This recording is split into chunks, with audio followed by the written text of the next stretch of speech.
Mystère qui sera ouvert à travers cette descente sur le terrain du côté d'un Kola Volo où un arbre déraciné 5 ans après pourri se remet debout et reprend vie. On regarde et ensemble on comprendra ce qui se passe de ce côté. L'arbre que tu avais scié là, c'est debout, on ne sait pas. Moi je pense vrai, c'est un mystère.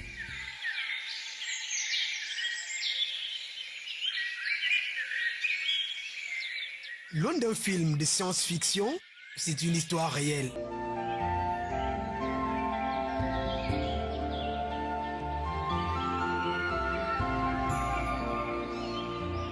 Déraciné par une forte tornade il y a 5 ans, un arbre se remet mystérieusement debout.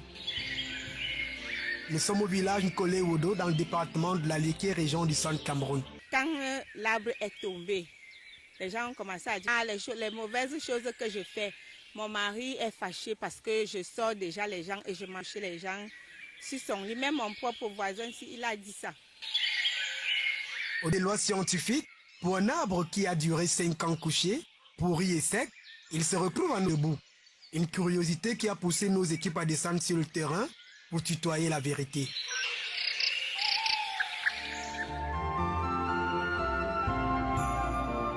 Première escale, chaufferie d'Nkole Wodo.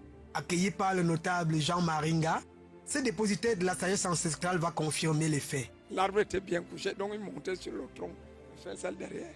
Donc on ne sait pas comment l'arbre se relève. Notre envie débordante d'arriver sur les lieux où se produit ce phénomène étrange est comblée. Ici, les traces de cet arbre, resté couché pendant des années, sont encore visibles. Quand je passais souvent là, je trouvais l'arbre étant couché, bien couché.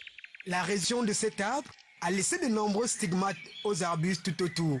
Cet oranger, pas de chance de survie, bousculé et jeté au sol par le grand maître. L'oranger broyé, vous voyez, l'oranger là était debout sur le trou d'arbre. C'est d'orange qu'il a poussé ça pour se mettre debout et casser même les bancs de manguier en haut. Ici en Nkole Wodo, chacun y va de sa propre interprétation. L'arbre est couché. L'arbre se relève la nuit ou le jour, on ne sait pas. Mais le trou là, personne n'a creusé. L'arbre se relève et elle a pris la position normale.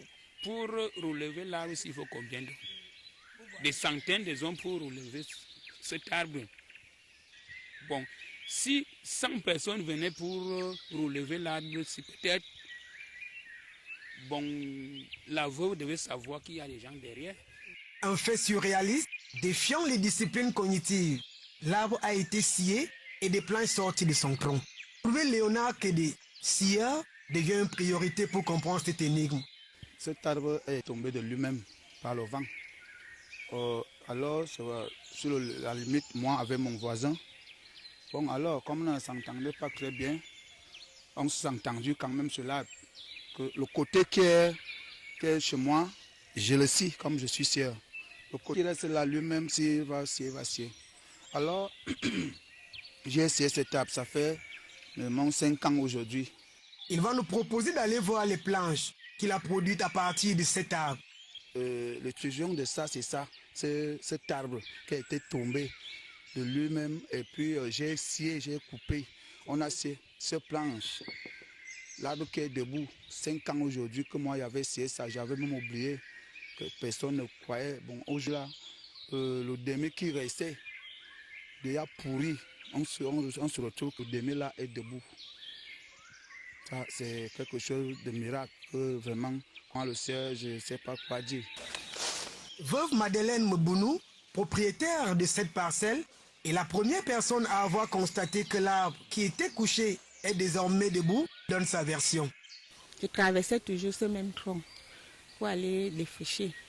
Le 4e jour que j'avais commencé à défricher, je me rends compte que je ne traverse plus le tronc d'arbre. Le tronc d'arbre s'est relevé. 24 heures après cet événement étrange, le village Nkole Wodo a vécu d'autres faits intrigants. Hier, j'ai vu l'image du Cameroun à la lune. Comme il brillait, comme les traits, ça formait le signe du Cameroun. Ça a dépassé au moins 55 minutes, près d'1 heure de temps. Et puis, ça s'est disparu. La lune est restée claire et tout le ciel était clair. Bénédiction ou malédiction, les études profondes et analyses de ce qui s'est passé en Kolewo interpellent les spiritualistes, les mystiques, les religieux et les traditionalistes. Une rencontre et village voisin